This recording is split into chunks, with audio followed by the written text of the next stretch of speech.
वीरेंद्र की एक बहुत छोटी सी फैमिली हुआ करती थी जो अमेरिका में रहती थी, लेकिन उनकी एक पुश्तैनी हवेली थी जिसके सिलसिले में उन्हें गांव जाना था।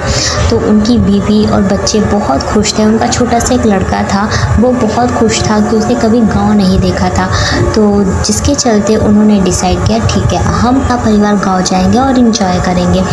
नेक्स्ट वीक ही वो अपने गाँव जाते हैं। उनके गाँव जाते ही गाँव वाले बहुत खुश होते हैं। उनके बीच खुशी की लहर दौड़ पड़ती है क्योंकि ये फैमिली कोई और नहीं बल्कि इसी गांव में रहने वाले एक पुराने जमींदार की थी और गांव वाले उनकी बहुत इज्जत करते थे।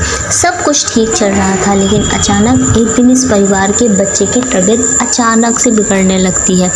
सभी को लगता है मौसम का परिवर्तन हुआ होगा, लेकिन बात तो कुछ और ही थी। धीरे धीरे लड़के का चेहरा नीला पड़ने लगा। आनन फानन में परिवार ने डॉक्टर को बुलाया और डॉक्टर को भी कुछ समझ नहीं आया, तो उसने पास में ही बने एक हॉस्पिटल में उन्हें स्वास्थ्य परीक्षण के लिए आमंत्रित किया ताकि बच्चे की बीमारी का पता लगाया जा सके। परिवार ने डॉक्टर की सलाह अनुसार हॉस्पिटल जाना जरूरी समझा। सारे परीक्षण होने के बाद भी कुछ नहीं हासिल हुआ। जैसे ही सारा परिवार गांव पहुंचा तो गांव के कुछ बुजुर्गों ने बच्चे की हालत देखकर उन्हें ओझा के पास जाने को कहा। आज भी गांव में पुराने रीति रिवाज के अनुसार झाड़ फूंक करके इलाज करने की प्रथा कायम है। परिवार के सभी सदस्य बच्चे के लिए ओझा के पास भी जाने को तैयार हो गए। गांव के पास ही पहाड़ी में एक बाबा रहते थे जो कि काली विद्या में माहिर हुआ करते थे। जैसे ही उनके आश्रम की सीढ़ियों में वह बच्चा अपने परिवार के साथ पहुंचा, ओझा जोर जोर से चिल्लाने लगा, तू क्यों आई है? इतने बरसों के बाद भी तेरा बदला शांत नहीं हुआ? ये सब सुनकर बच्चे के माता पिता गांव वाले दहशत में आ गए। उन्हें समझ नहीं आया कि बाबा को इतना क्रोध क्यों आ रहा है, जबकि उन्हें अभी तक कोई बात ही नहीं बताई गई। लेकिन बाबा तो काली माया में पारंगत थे, इस वजह से उन्हें रूहानी ताकतों को पहचानना आता था। सभी लोगों ने आश्रम में प्रवेश किया, लेकिन बाबा ने केवल उस बच्चे को पास आने को कहा। बच्चे की हालत बहुत ही खराब थी। उसकी आंखें लाल हो चुकी थी। शरीर का तापमान आम बुखार से कहीं ज़्यादा था। ओझा ने विभूति उठाकर बच्चे के मुंह पर फेंका। बच्चा जमीन पर लेट गया और ज़ोर ज़ोर से हाथ पैर हिलाने लगा। किसी को कुछ नहीं समझ आ रहा था कि बाबा की विभूति से क्या चमत्कार हुआ कि बच्चा अपने आप ज़मीन पर लेटकर ऐसी हरकतें करने लगा। तभी अचानक बच्चा अपने पैर की उंगलियों के बल खड़ा हो जाता है और बहुत ही खूंखार औरत की आवाज़ में ओझा को उसके पुराने नाम से बुलाया।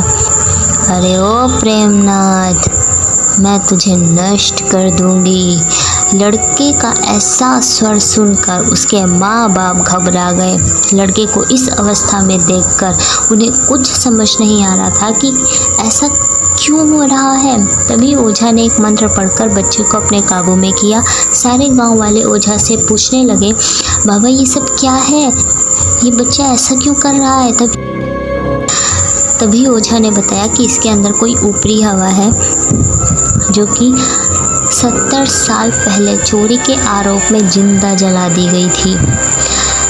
उसे ऐसी सज़ा देने वाले कोई और नहीं बल्कि इसी बच्ची के दादाजी थे और वह आत्मा अपना बदला लेने इसलिए आई है क्योंकि वह गर्भवती अवस्था में जिंदा चली थी और उसके कोख में पल रहा मासूम बच्चा भी जल गया।